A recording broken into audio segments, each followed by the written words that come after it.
What is your biggest source of guilt? I took a girl home who I didn't know was married. What happened shortly after eats me alive to this day. I was hanging out with my friends at our favorite local bar. You know the type, dim lighting, sticky floors, and a jukebox playing songs that were popular decades ago. We were downing cheap beers and reminiscing about the good old days when she walked in. This girl was stunning, your classic girl next door with a hint of danger in her eyes. She took a seat at the bar, ordered a drink, and caught me staring. Instead of looking away, I held her gaze and gave her my most charming smile. She smiled right back, and I knew I had to talk to her. I excused myself from my buddies, walked over to her, and we hit it off immediately. Her name was Emily, and it turned out we had a ton in common. After a few drinks and endless laughter, I felt bold enough to invite her back to my place. We stumbled into my apartment, the chemistry between us palpable.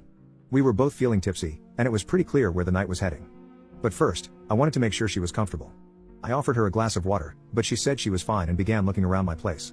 Suddenly, her demeanor changed, and she began pacing the room, muttering under her breath. I asked if everything was okay, but she just shook her head and started freaking out. She screamed, "I can't take it anymore. I have to take my husband's life." I was stunned by her sudden change in behavior, and I froze in shock, not knowing how to react. She grabbed me by the shoulders, her eyes wild, and said, "You have to help me. We can do this together. We can be free." My fear finally kicked in, and I knew I had to get her out of my apartment. I mustered all the courage I could, pushed her away, and yelled, "Get out. I don't know what you're talking about, and I want no part in this."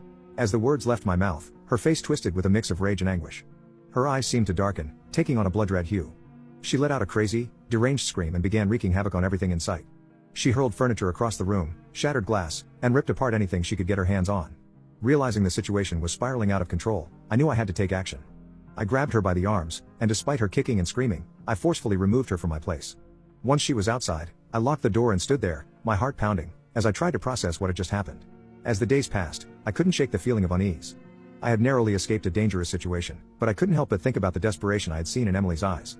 I felt a mix of relief and guilt for having pushed her away. A few weeks later, I received a call from a mutual friend who had seen us leave the bar together that night. They informed me that Emily had taken her own life, and my heart sank.